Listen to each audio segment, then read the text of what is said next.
Baik, selamat pagi, siang, atau sore, Bapak, Ibu, dosen pembimbing, dan teman-teman semua. Kami dari kelompok Humanity Project Jakarta ingin mempresentasikan mengenai hasil penelitian kami yang dengan topik judul Analisis Data untuk Mitigasi Bencana Banjir Jakarta. Untuk kelompok Humanity Project Jakarta sendiri, itu terdiri dari, ada Edmund, ada saya sendiri, James Bernard William, ada Agim Dimestian, ada Joaquin Noah, dan ada Michelle Stephanie. Next slide. Oke, jadi proyek ini merupakan proyek yang berkolaborasi dengan Kampus Merdeka, MBKM, dengan bekerja sama dengan Kominfo, kemudian bekerja sama juga dengan UMN kampus kita. Dan latar belakang dari proyek ini merupakan untuk melakukan mitigasi bencana banjir yang terjadi di daerah Jakarta dengan pendekatan data science yang memanfaatkan Google Earth Engine dan Google Colab untuk mencari dan menganalisa serta memvisualisasi data. Proyek ini berperan penting dalam menganalisa dan memvisualisasi data di Jakarta. Metode yang kami gunakan dalam dataset ini meliputi 1. Arima, 2. Sarima, 3. Propet, 4. LSTM, 5. Random Forest, 6. SGBoost, 7. Kamins. Oke, selanjutnya untuk manfaat proyeknya di sini ada dua. Yang pertama itu hasil prediksi dapat digunakan sebagai acuan pihak berwenang untuk mulai melakukan langkah pencegahan banjir di Jakarta. Yang kedua, hasil prediksi dapat menjadi acuan untuk mencegah bencana banjir di Jakarta. Untuk teknik pengumpulan datanya, di sini kita menggunakan Google Earth Engine. Nah, Google Earth Engine ini merupakan eh, katalog citra satelit petabyte dan kumpulan data geospasial dengan kemampuan analisis skala planet.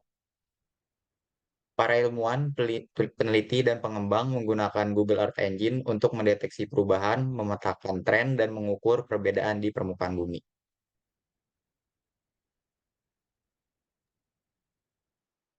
Oke, baik. Berikut merupakan temuan dan hasil dari masing-masing kelompok kami.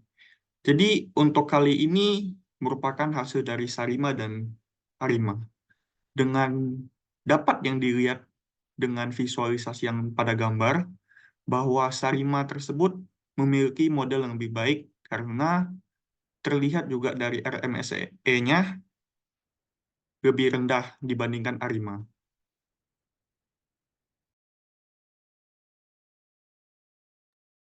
Oke, lalu untuk model Propet dan LSTM, itu dapat dilihat hasil RMSE Propet itu lebih baik 10 dari banding LSTM.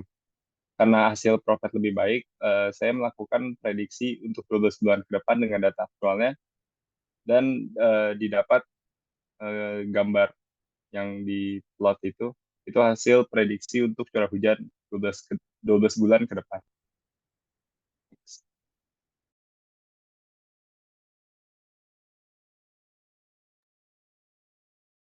Oke, ini temuan dan hasilnya yang menggunakan Random Forest dan XGBoost. Berikut yang di samping ini itu merupakan hasil model visualisasi dari menggunakan Random Forest dan XGBoost. Terus berdasarkan model forecasting yang sudah dilakukan dengan menggunakan Random Forest dan XGBoost, di sini dapat dilihat bahwa Random Forest dari Random Forest itu RMSE-nya lebih mendekati dan lebih akurat dibandingkan XGBoost.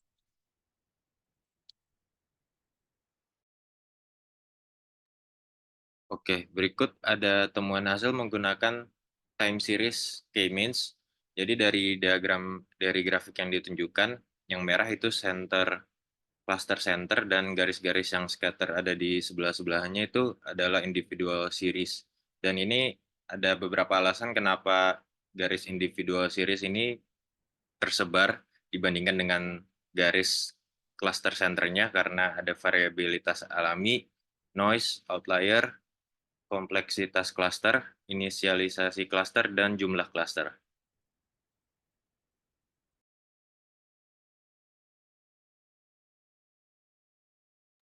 Lalu berikutnya merupakan temuan dan hasil dari random forest dan decision tree.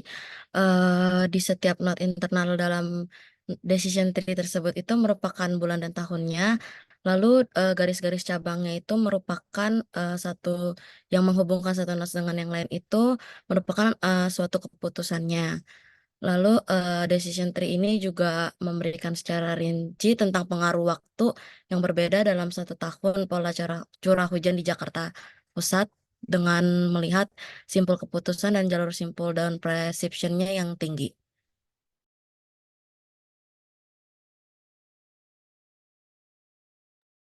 Oke, berikut ada beberapa tantangan yang dihadapi. Yang pertama adalah dalam pencarian data, ada data terupdate untuk membantu mitigasi bencana banjir di daerah Jakarta itu masih sangat minim. Dan pengolahan datanya tuh data hasil dari remote sensing masih perlu diolah lagi, jadi masih ada banyak proses yang perlu dilakukan. Next. Nah, solusinya adalah dalam pencarian data ya kami harus terus update berkala terkait data curah hujan dan banjir Jakarta, dan pengambilan data ini dapat dilakukan di pusat data terhubung dengan instansi berwenang. Lalu pengolahan data ya langsung mengambil data yang sesuai dengan timestamp yang diinginkan. Lalu kesimpulan dan rekomendasinya itu yaitu pertama kesimpulannya yaitu time series forecasting yang dilakukan telah mendapatkan beberapa insight berdasarkan model yang digunakan untuk mitigasi bencana banjir di daerah Jakarta. Lalu rekomendasinya diharapkan peneliti selanjutnya dapat meningkatkan dengan model yang telah dibandingkan oleh penulis sehingga dapat menghasilkan hasil yang lebih baik dalam melakukan mitigasi bencana menggunakan time series forecasting.